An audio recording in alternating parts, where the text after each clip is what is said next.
नमस्कार, GTC news देख रहे तमाम दर्शकों का स्वागत है। मैं हूं राहुल राणा, हाजिर हूं एक बार फिर प्रदेश की तमाम बड़ी खबरें लेकर। आज हरियाणा में क्या कुछ खास रहा, ऐसी कौन सी बड़ी खबरें रही, सबकी जानकारी आपको विस्तार से दी जाएगी। लेकिन सबसे पहले शुरुआत करेंगे आज की हरियाणा की 10 बड़ी खबरों से।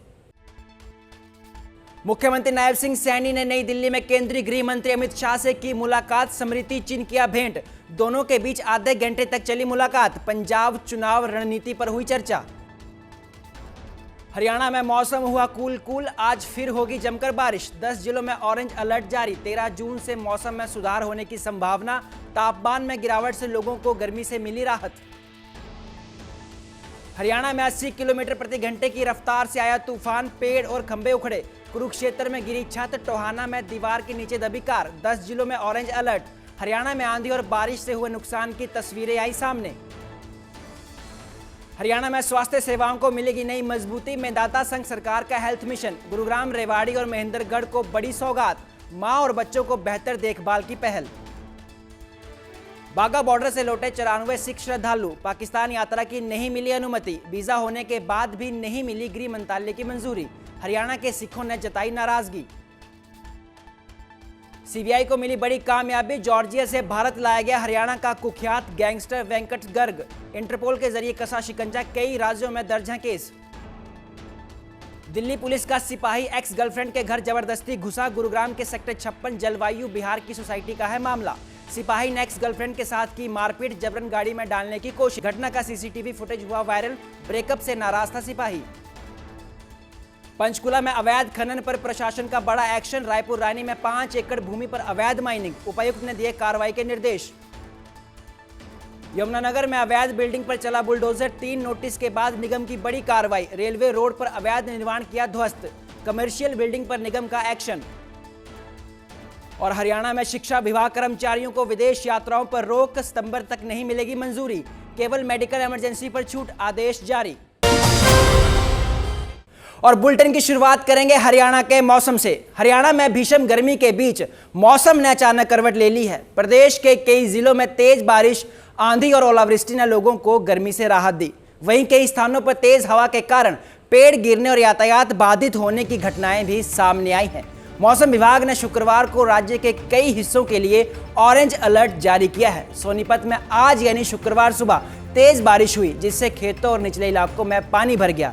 इससे पहले फतेहाबाद, सिरसा, अंबाला और यमुनानगर में भी अच्छी बारिश दर्ज की गई। गुरुवार रात आए आंधी और तूफान के कारण कई जगह पेड़ टूटकर सड़कों पर गिर गए। फतेहाबाद के टोहाना क्षेत्र में सड़कें अवरुद्ध होने से लोगों को कई तरह की परेशानियों का सामना करना पड़ा। वहीं मौसम वैज्ञानिकों के अनुसार 13 जून से मौसम में कुछ सुधार देखने को मिलेगा। हालांकि पश्चिमी विक्षोभ और मध्य हरियाणा के करीब 15 जिलों में येलो अलर्ट जारी रहेगा। इन क्षेत्रों में हल्की बारिश के साथ गरज चमक और तेज हवाओं की संभावना बनी रहेगी। 14 और 15 जून को भी सिरसा, फतेहाबाद, हिसार, भिवानी और आसपास के इलाकों में मौसम का असर देखने को मिल सकता है।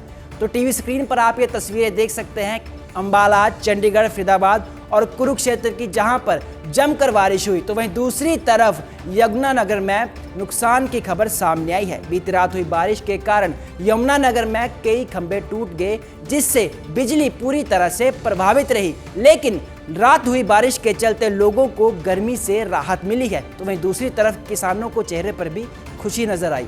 जैसे मौके की तफ्तीश करी गई है और चेक किया गया है, तो जो लाडवा से लगते हुए हमारे जितने भी गांव हैं वहाँ पे मेजर इम्पैक्ट हुआ है। और एक रफ एस्टिमेट लगाया जाए तो 50 से 60 पोल और अराउंड 15 ट्रांसफार्मर जो है हमारे वो डैमेज होने की जो है हमें रिपोर्ट मिली है।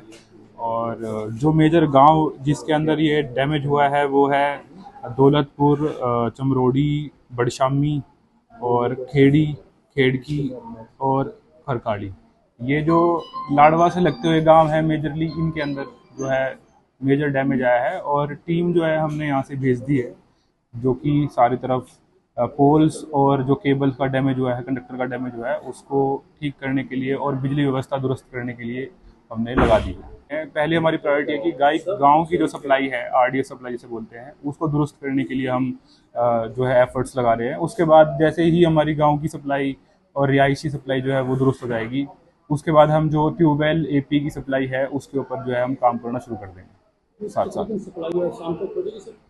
की कोशिश है कि जो घर की सप्लाई है वो तो हम शाम से पहले पहले दुरुस्त कर दें, और जो एपी की सप्लाई भी है वो आज के दिन ख़त्म होते होते हम सप्लाई दुरुस्त करने की कोशिश करेंगे मैक्सिमम।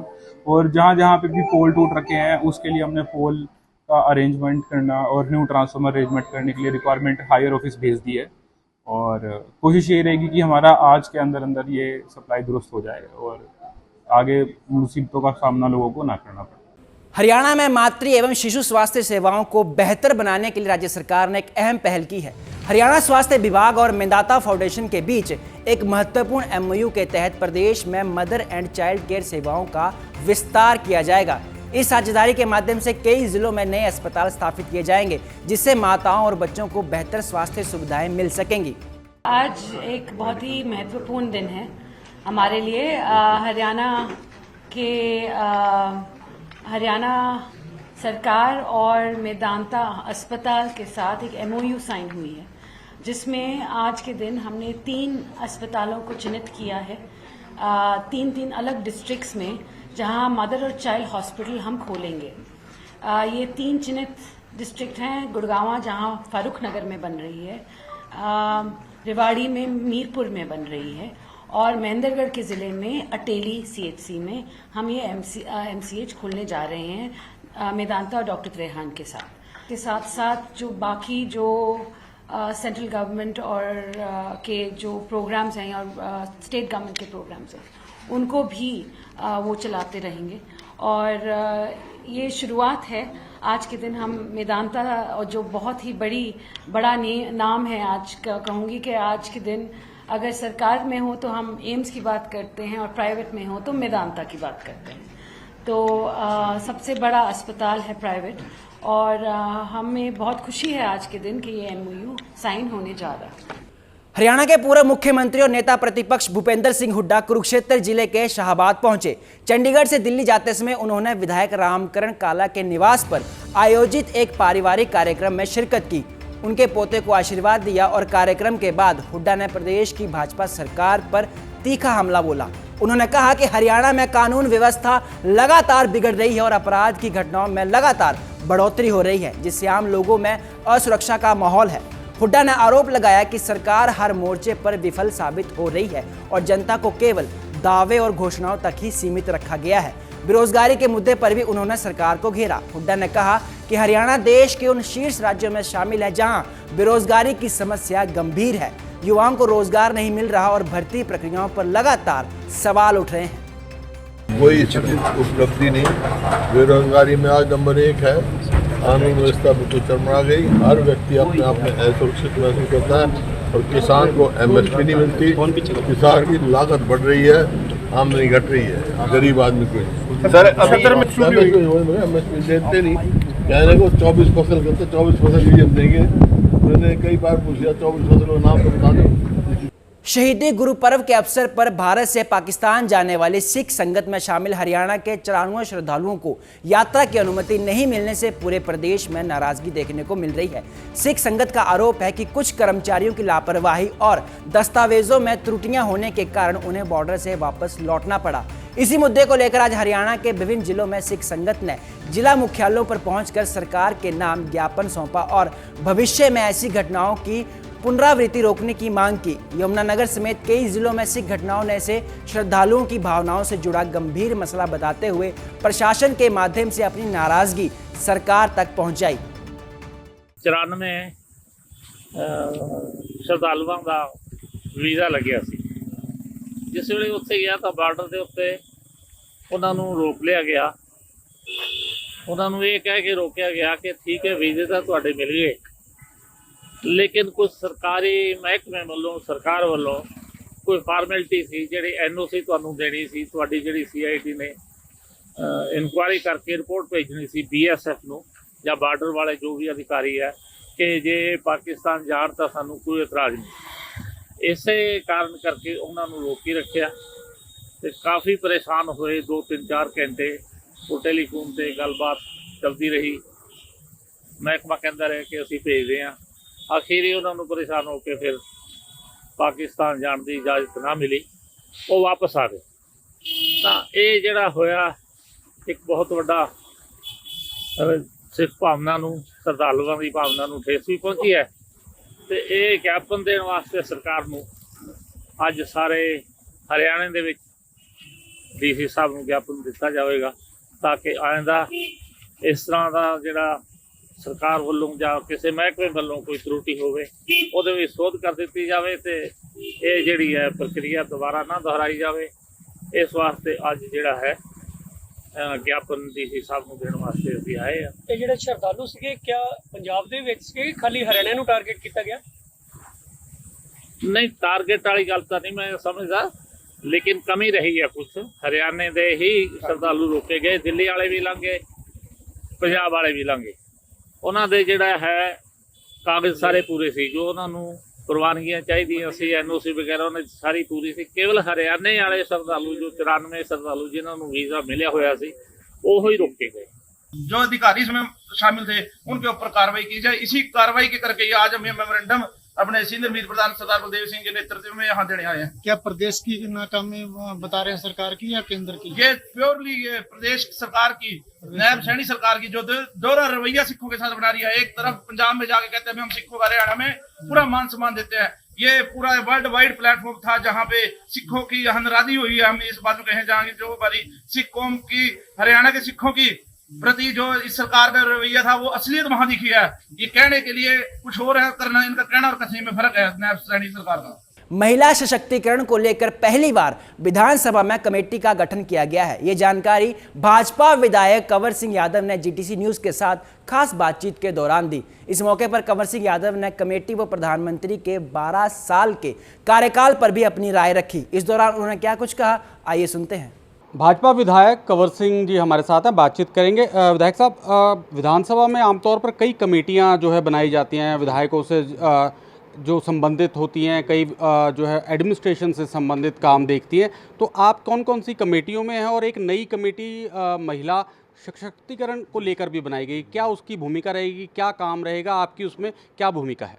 देखिए कि अब की बार अनेक कुछ युवा कमेटी, एक महिला सशक्तिकरण कमेटी के नाम से भी माननीय अध्यक्ष जी ने विधायकों को सीखने के लिए और अनेकों ऐसी एक योजनाबद्ध तरीके से काम किया है।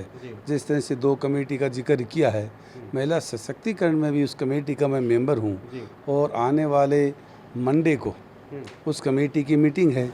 उसकी पूरी रूपरेखा तो मीटिंग के बाद में ही बता पाऊँगा। ये कमेटी महत्वपूर्ण कमेटी है, महिलाओं को अवसर दे, महिलाओं को मौका दे, महिलाएं अपनी बात कहें, महिलाओं की जो चिंता है, महिलाओं की जो समस्याएं हैं, उन बातों को कमेटी के माध्यम से सरकार तक पहुंचाना इस कमेटी का मुख्य लक्ष्य है। और माननीय अध्यक्ष जी ने इसीलिए कमेटी का गठन किया है, क्योंकि एक इतनी अनेकों ऐसी समस्याएं हैं जो महिलाएं आम जगह नहीं कह सकती, लेकिन सरकार के अधिकारी भी रहेंगे, सब लोग उसमें रहेंगे और विधानसभा की तरफ से जो कमेटी है उस कमेटी के अंदर जो रेजुलेशन होगा, उस कमेटी के अंदर जो बात रखी जाएंगी, जो विचार रखे जाएंगे, वो सरकार तक पहुँचें और उन कामों पर, उन विचार पर सरकार आगे महिलाओं की वो सुविधा के लिए वो सब काम करे। इसलिए महिला सशक्तिकरण की जो कमेटी बनाई है ये बहुत महत्वपूर्ण कमेटी है। इसके साथ साथ एश्योरेंस का कमेटी है जो विधानसभा में आम जो विधायक हैं विधानसभा में क्वेश्चन रखते हैं, सवाल पूछते हैं, काम के बारे में विचार करते हैं।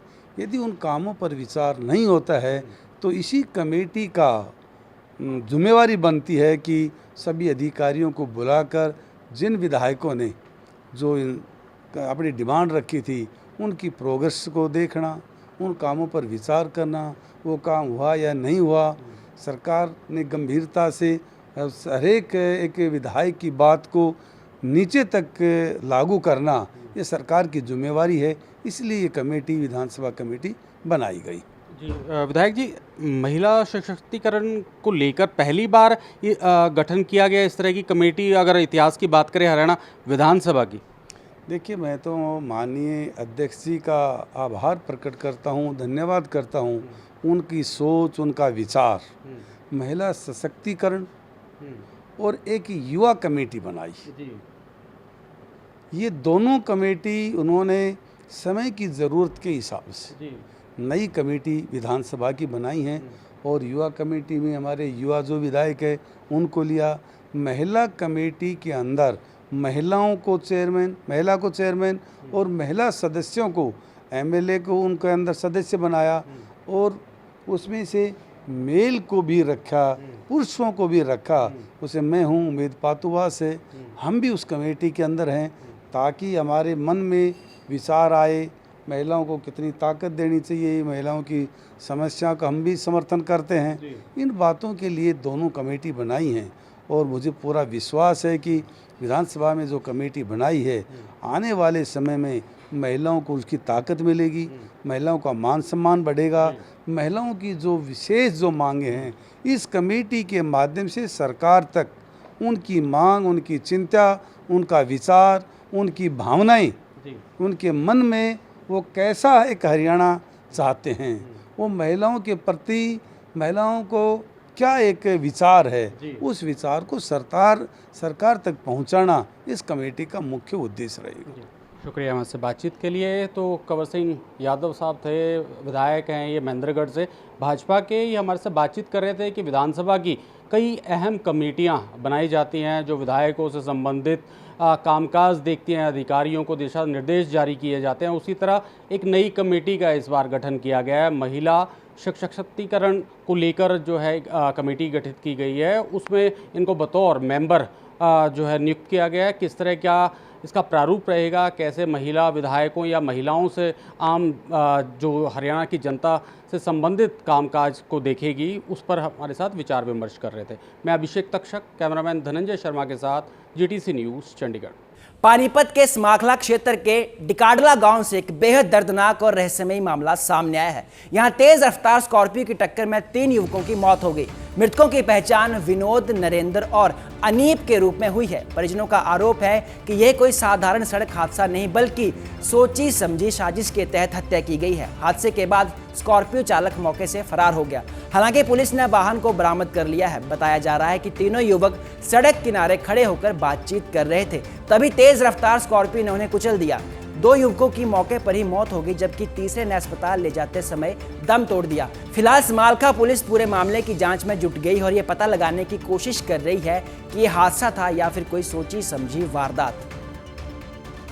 कंट्रोल रूम से सूचना मिली थी कि डिकाडला गांव के 3 लड़के हैं, उनका एक्सीडेंट हुआ है और तीनों की हालत सीरियस है। जो पुलिस मौके पे गई थी, हॉस्पिटल में लेके आए तो अनफॉर्चुनेटली तीनों की मौत हो चुकी है और अभी FIR दर्ज कर ली है। जो भी परिवार है उसने जो शिकायत दी है तीनों के परिवार ने, उसके आधार पे 302 जो IPC का सेक्शन था 103 अभी, तो उसमें FIR दर्ज कर ली है और आगे के इन्वेस्टिगेशन जारी है। हत्या का प्रयास नहीं है, हत्या ही है। हत्या का प्रयास तो एक्सपायर हो चुके हैं। हाँ, नामजद FIR है। इन्होंने कई लड़कों के नाम बताए हैं, अभी हम डिस्क्लोज नहीं कर रहे, वो FIR में है। तो हाँ, इनकी रंजिश कोई पहले की पुरानी रंजिश बताई है और उसी को के कारण ये हत्या टीमें लगाई है CIA वगैरह की। हाँ, हमारी 2 टीमें CIA की और एक थाने की 3 टीमें लगी हुई हैं और आरोपियों को जल्द ही गिरफ्तार। फरीदाबाद क्राइम ब्रांच को एक बड़ी सफलता हाथ लगी है। पुलिस ने मुठभेड़ के दौरान एक शातिर हिस्ट्री शीटर अपराधी को गिरफ्तार किया है। बताया जा रहा है कि आरोपी ने पुलिस टीम पर फायरिंग की, जिसके जवाब में हुई कार्रवाई के दौरान उसके पैर में गोली लगी और उसे काबू कर लिया गया।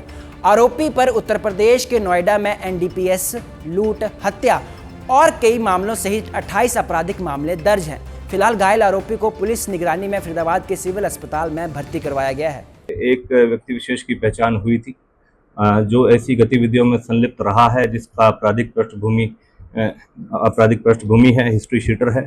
नोएडा के UP के अंदर लगभग ऐसे 28 जो वारदातों को अंजाम दे चुका है, जिसमें हत्या के प्रयास, लूट, robbery, gangster act, NDPS, arms act और विभिन्न इस तरीके से गृह भेदन संबंधित ऐसी अलग अलग वारदातों को इसके और इसके गैंग द्वारा अंजाम दिया गया है। ये हिस्ट्री शीटर, इसका नाम मुख्य तौर पे जो सोनू है पुत्र प्रेम सिंह, ये वैसे सीतामढ़ी बिहार का रहने वाला है, लगभग 26 वर्षीय है और हाल में अम्बेडकर नगर दिल्ली संगम विहार के वहाँ पर रह रहा था।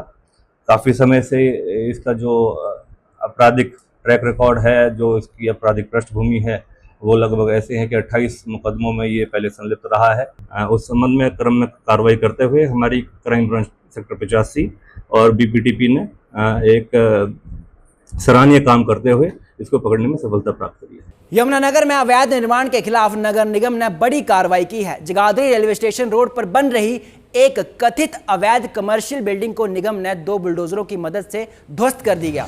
निगम अधिकारियों का कहना है कि भवन मालिक को 3 बार नोटिस जारी किए गए थे, लेकिन कोई संतोषजनक जवाब नहीं मिला। आरोप है कि निर्माण के लिए ना तो स्वीकृत नक्शा था और ना ही जरूरी दस्तावेज। इस दौरान कार्रवाई के मौके पर भारी पुलिस बल तैनात रहा। अनअप्रूव्ड एरिया में अनऑथराइज बिल्डिंग बनाई गई है, जिसमें कि बिना बिल्डिंग प्लान अप्रूवल के बनाई गई है, जिसमें हमारी बिल्डिंग ब्रांच में इसमें एक्शन लिया है। सेक्शन 261-62 के अंदर जो हरियाणा म्युनिसिपल कॉर्पोरेशन एक्ट 1994 है, उसके तहत कार्रवाई की गई है। तो आज मुझे यहाँ पे ड्यूटी मजिस्ट्रेट अपॉइंट किया गया डीसी साहब के माध्यम से। तो आज इन्होंने अपना जो रूल के हिसाब से कार्रवाई करी है और बिल्डिंग को तोड़ा जा रहा है। पहले नोटिस दिए सर? हाँ, बिल्कुल प्रॉपर प्रोसीजर से नोटिस दिए उसने। तो सर नक्शा पास नहीं था? ऐसे है, जब कोई भी वायलेटर कोई बिल्डिंग को प्रोसीड करता है, बनाता रहता है और हमारे नोटिस सर्व रहते हैं, और अगर हमारे नोटिस की कार्रवाई पूरी हो जाती है तो उसके बाद फिर तोड़ने की प्रक्रिया जारी करते हैं। हाँ, इनके पास कोई प्रॉपर दस्तावेज नहीं है, जिसके अभाव में ये कार्रवाई अमल में लाई गई। सर इसका नक्शा पास हो जाएगा आने वाले टाइम में? आने वाले में देखिए जी, अगर ये अपनी रिटर्न सबमिशन देता है, कोई अपील डालता है, समय मांगता है, तो इसमें maybe I think CLU का प्रोविजन रहता है, तो उसमें अगर अपील डालता है तो कहीं ना कहीं इनको राहत मिलेगी, अगर प्रॉपर प्रोसीजर से गवर्नमेंट की अपनी अनुमति लेके आता है। आज के लिए इस बुलेटिन में मेरे साथ फिलहाल इतना ही। आप बने रहिए GTC न्यूज़ के साथ। मुझे दीजिए इजाजत। नमस्कार।